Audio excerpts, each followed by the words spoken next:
Hola, November. Thomas Miller on the Fun Astrology Podcast. It's November 1st, Tuesday.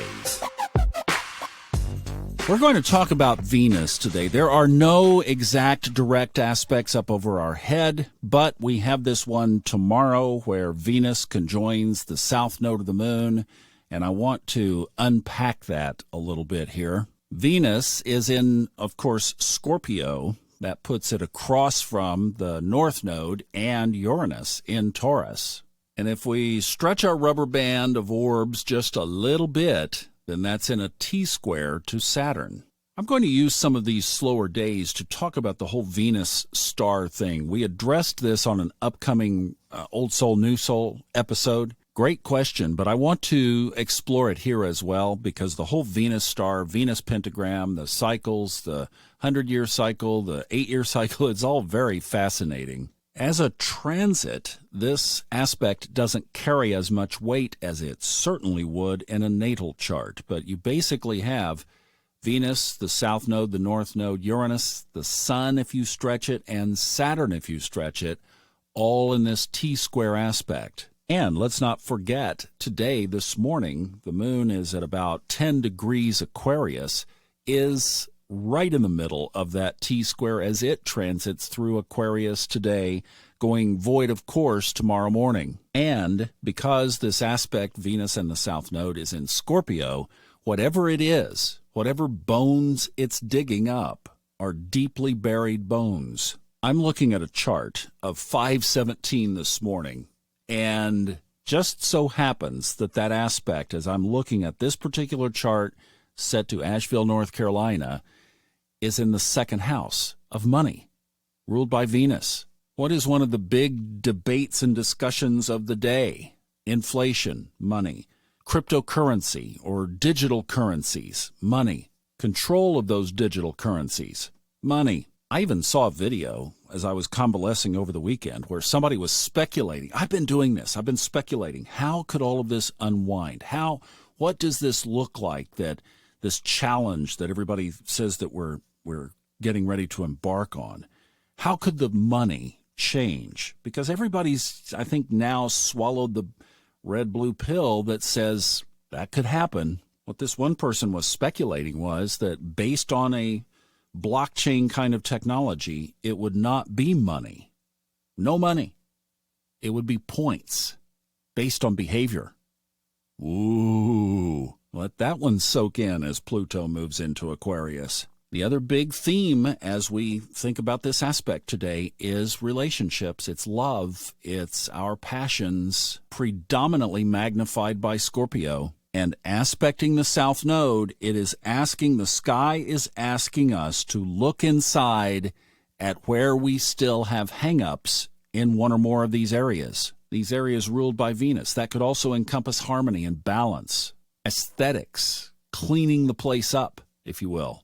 And Saturn being involved in this wide T-square is just saying, it always, to me, reminds us that we have a choice. We can either approach our karma and deal with it head on, or we can resist it.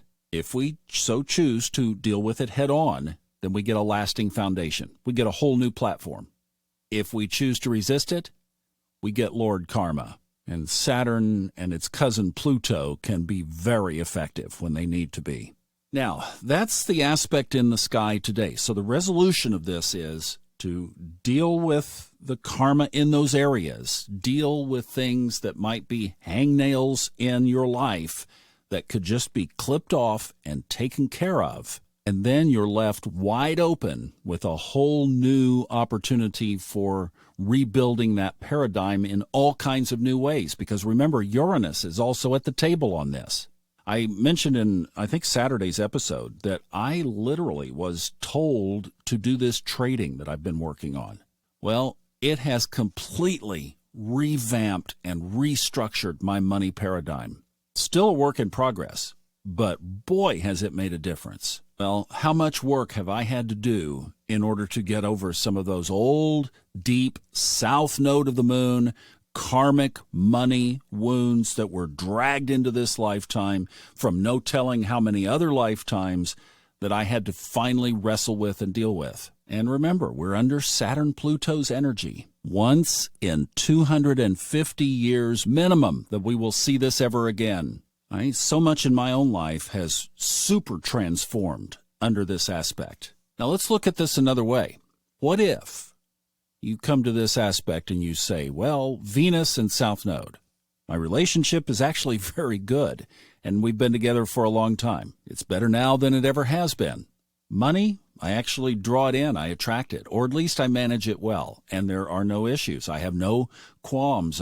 Money comes and money goes, and it continues to build, and I invest wisely. As far as the balance and harmony, yeah, I'm fairly well-rounded, and the aesthetics piece, well, I like art, but yeah, every garage could use a cleaning, right? Well, what do you do with that? Remember, this is in Scorpio. There is another layer down there somewhere. In fact, one of the dangers, I'm going to do this as probably the next Subconscious Mind Mastery podcast, is actually talking about spiritual pride. Now, you may have something to be proud of, and that's fine. But is there an area where you could continue to go digging? The other thing that I would come up with on this, if you have reached that goal, you look back and you say, yes, these Venusian areas of my life are in good order. Then why not mentor that out? Because there is a hurting world that could use your wisdom. Maybe you don't need to give money to the community. Maybe you could give some time and some good, solid advice. These Venusian areas of our life are some of the most important here on Earth. The artistic component of Venus connects us with our soul. It connects us with our higher self. But money is practical for living on Earth. Partnerships, relationships, that's the anvil on which we hammer out things on our life. So from a very practical earthly perspective, these Venus areas are so important. And if you've done well in them, pass it along. Now, we have a question that I was thinking maybe I'd try to get to today, did not, but it's from Vay, a longtime listener up in Canada who just turned 20 last week, has some questions about readings. I'd like to try to get to that tomorrow or Thursday. So, Vay, I'm sorry I missed you last week. We had our group trip, but coming your direction, all right? You guys have a good one. We'll be back tomorrow for this void of course moon and maybe Vay's question. So have a great Tuesday.